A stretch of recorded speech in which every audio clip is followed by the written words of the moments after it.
तो हॉलीवुड में ना बहुत सारे यूनिवर्सेस हैं, जैसे कि स्टार वॉर्स, उनकी अपनी एक गैलेक्सी है, अपने रूल्स है, उनकी अपनी स्पीशीज है, light side, dark side, the force, सब कुछ ही ना ये एक ऑथर ने स्क्रैच से सोचा हुआ है। The Lord of the rings की भी दुनिया कुछ ऐसी है कि वहाँ पर उनका अपना एक अलग मैप है, रेसेस है, उनकी अपनी एक नई लैंग्वेज भी है और हजारों साल की हिस्ट्री भी मौजूद है वहाँ पे। ड्यून में भी देख लो, उनका अपना एक रिलीजन है, उनकी अपनी एक इकोनॉमी है और सबसे इंपॉर्टेंट वहाँ की जो पॉलिटिक्स है। और ये सब कुछ गेम ऑफ थ्रोन्स में भी है। अब ये जितनी भी फ्रेंचाइजीज के मैंने नाम लिए ना, ये आज भी बिलियन डॉलर इकोसिस्टम्स है। और कमाल की बात यह है कि ये किसी माइथोलॉजी या फिर हजारों साल पुराने टेक्स्ट पर बेस्ड नहीं है। ये आज की तारीख में, यानी कि इस सेंचुरी के अंदर या पिछली सेंचुरी के अंदर एक बंदे की इमेजिनेशन से सब कुछ बना हुआ है। Game of thrones George R R Martin ने लिखा है, ड्यून फ्रैंक हर्बर्ट ने लिखा है। यानी कि ये सब कुछ पहले इमेजिनेशन था, बुक्स में इनको लिखा गया था और फिर स्क्रीन पे इनको उतारा गया था। अब सोचो, इंडिया में हर साल 500 से 1000, 1500 ऐसी कुछ फिल्म्स बनती हैं, लेकिन यहाँ पर एक भी स्टार वॉर्स नहीं है, एक भी ड्यून नहीं है, एक भी गेम ऑफ थ्रोन्स नहीं है। ऐसा क्यों? तो हॉलीवुड जहाँ पर वर्ल्ड या फिर कह लो कि यूनिवर्सेस क्रिएट करता है,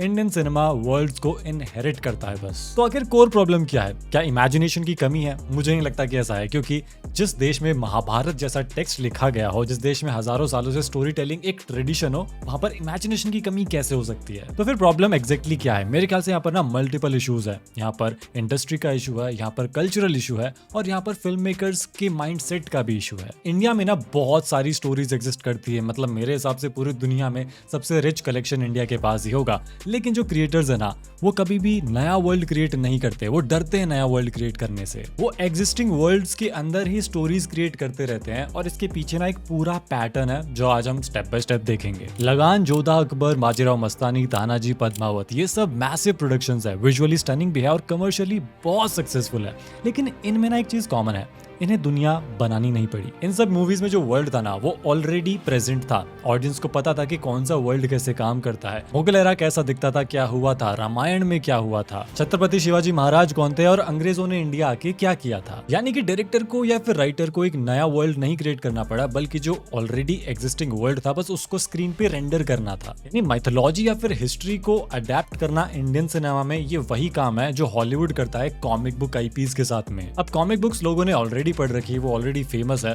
तो यहाँ पर बिल्ट इन ऑडियंस तो पहले से ही है, यहाँ पर बिल्ट इन इमोशनल कनेक्शन भी है। तो अब क्या चाहिए? बस अब ऑडियंस थिएटर तक आ जाए। यानी कि यहाँ पर फिल्म मेकर को वर्ल्ड को एक्सप्लेन ही नहीं करना, इसलिए सारा बजट और रन टाइम वो स्पेक्टिकल पर लगा सकते हैं। लेकिन यहाँ पर एक और एंगल है, ऑडियंस कंडीशनिंग। देखो, सालों से, डेकेड से एक ही चीज बार बार हो रही है ना, तो ऑडियंस ने भी खुद को उसी चीज में कंफर्टेबल कर लिया है। जैसे ही कोई कंप्लीटली नया या फिर अनफेमिलियर कॉन्सेप्ट आता है, मान लो कि एक नया प्लैनेट है, एक नई रेस, ऐसा कुछ भी अगर सिनेमा में आता है, तो ऑडियंस उसको रिजेक्ट कर देती है। आई मीन इंडस्ट्री का तो यही एस्टिमेशन है कि ऐसा हो रहा है, क्योंकि ऑडियंस जो है वो सेफ स्टोरीज ही देखना चाहती है। लेकिन प्री एग्जिस्टिंग स्टोरीज पे, प्री एग्जिस्टिंग वर्ल्ड्स पे जो मूवीज बनती है ना, वो हर बार सक्सेसफुल नहीं होती। देखो, अगर प्रॉब्लम सिर्फ ये होती ना कि इंडियन सिनेमा ओरिजिनल वर्ल्ड्स नहीं बना सकता, तो समझ में भी आता है कि ठीक है, ये जो आर्ग्यूमेंट है जस्टिफाइड है। लेकिन प्रॉब्लम ये भी है कि इंडियन सिनेमा हर बार बोरोड स्टोरीज को सही से प्रेजेंट नहीं कर पाता है। आई मीन, आप आदि पुरुष को ही देख लो, सब कुछ पहले से था। यहाँ पर ऑडियंस का इमोशनल कनेक्ट था,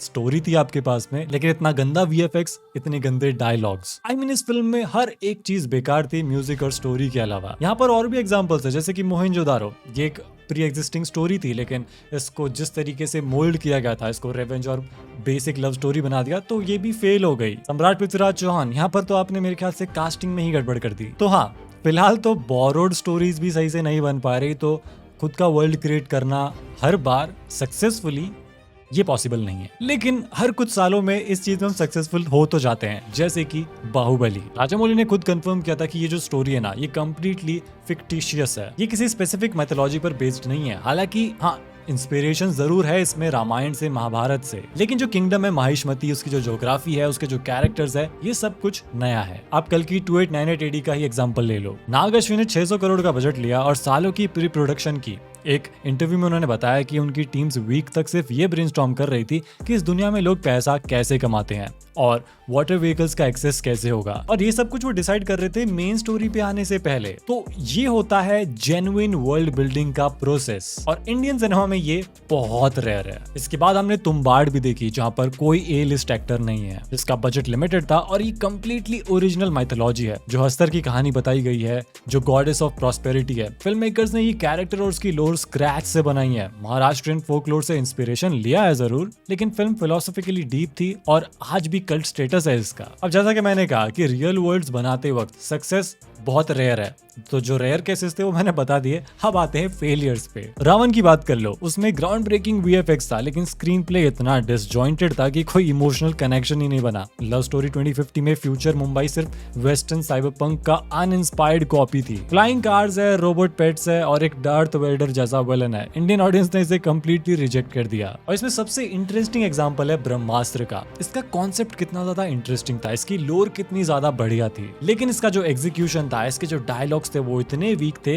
कि ओवरऑल ये जो पूरा यूनिवर्स है ये बिल्कुल हॉलो फील होता है। अब यहाँ पर ना एक माइंडसेट प्रॉब्लम भी है। देखो, Indian film makers by default ये सोचते हैं कि अगर सोर्स मटेरियल नहीं है तो फिल्म कैसे बनेगी। वहीं पर वर्ल्ड सिनेमा की अप्रोच थोड़ी अलग है। वो डिसाइड करते हैं कि पहले हम इमेजिनेशन से एक वर्ल्ड बनाएंगे, बाद में उसकी स्टोरी लिखेंगे। तो इंडियन सिनेमा में ये जो दोनों काम है, इमेजिनेशन से वर्ल्ड बनाना और फिर स्टोरी लिखना, ये या तो साथ में चल रहा होता है या फिर रिवर्स ऑर्डर में चल रहा होता है कि एक्टर को दिमाग में रखकर स्टोरी लिखी जा रही है, बाद में वर्ल्ड बना लेंगे। इसी वजह से जो एग्जीक्यूशन होता है ना, वो बहुत ही रश्ड या फिर बोरिंग होता है। तो हॉलीवुड इतना आगे क्यों है? मेरे ख्याल से यहाँ पर एक और प्रॉब्लम है, लिटरेचर की प्रॉब्लम। अब देखो, ये मत सोचना कि हॉलीवुड सिर्फ पैसों की वजह से, उनकी बजट बहुत ज्यादा होता है इसलिए वो ओरिजिनल वर्ड्स बना पाते हैं। एक और बहुत बड़ा फैक्टर है यहाँ पे, और वो है लिटरेचर का स्ट्रॉन्ग बेस। वहां पे पहले ऑथर्स ना सालों तक बैठ के अपना एक वर्ल्ड क्रिएट करते हैं कि भाई इसमें लोग कैसे होंगे, यहाँ पर पॉलिटिक्स कैसी होगी, यहाँ पर इकोनॉमी कैसी होगी, यहाँ पर लोग रिलीजन कौन सा फॉलो करेंगे और यहाँ पर कितने तरह के रिलीजन होंगे। और फिर इस स्ट्रॉन्ग बेस के ऊपर एक फिल्म बनाई जाती है जो बड़ी आसानी से बन जाती है। फिर इंडिया में ऐसा कोई इमेजिनेशन की कमी नहीं है कि यहाँ पर कुछ लिखा नहीं गया। इंडिया में भी बहुत सारी साइंस फिक्शन स्टोरीज लिखी गई है, अलग अलग लैंग्वेजेस में लिखी गई हैं। प्रॉब्लम ये कि उन स्टोरीज को फिल्म्स में कन्वर्ट नहीं किया जाता। फिल्म इंडस्ट्री मोस्टली सेफ चीजों पर फोकस करती है, जहां पर ज्यादातर फिल्म्स माइथोलॉजी पर बेस्ड ही होती हैं, क्योंकि उस कंटेंट की ऑडियंस ऑलरेडी रेडी है, ऑलरेडी फेमिलियर है, और यहाँ पर रिस्क बहुत कम हो जाता है। और यहाँ पर ना राइटर सिचुएशन भी बड़ी कॉम्प्लिकेटेड है। एक रिसर्च के अकॉर्डिंग 74% राइटर्स को तो पैसे मांगने पड़ते हैं फिल्म खत्म हो जाने के बाद में। डायरेक्टर्स के, प्रोड्यूसर्स के पीछे भागना पड़ता है। और 78% राइटर्स को तो उनकी फेयर पेमेंट मिलती नहीं है, मतलब कि जितना वो डिजर्व करते हैं उससे बहुत ज्यादा अंडर पे किया जाता है। और एक और चीज, यहाँ पर क्रेडिट हाईजैकिंग भी हो जाती है, मतलब लिखा किसी और ने है, क्रेडिट कोई और लेकर चला जाता है। और ऐसा इसलिए क्योंकि यहाँ पर कोई राइटर्स गिल्ड नहीं है जैसे कि फॉरेन में है। तो सबसे मेजर प्रॉब्लम यहीं पर आती है। ये एक ऐसी इंडस्ट्री है जो राइटर को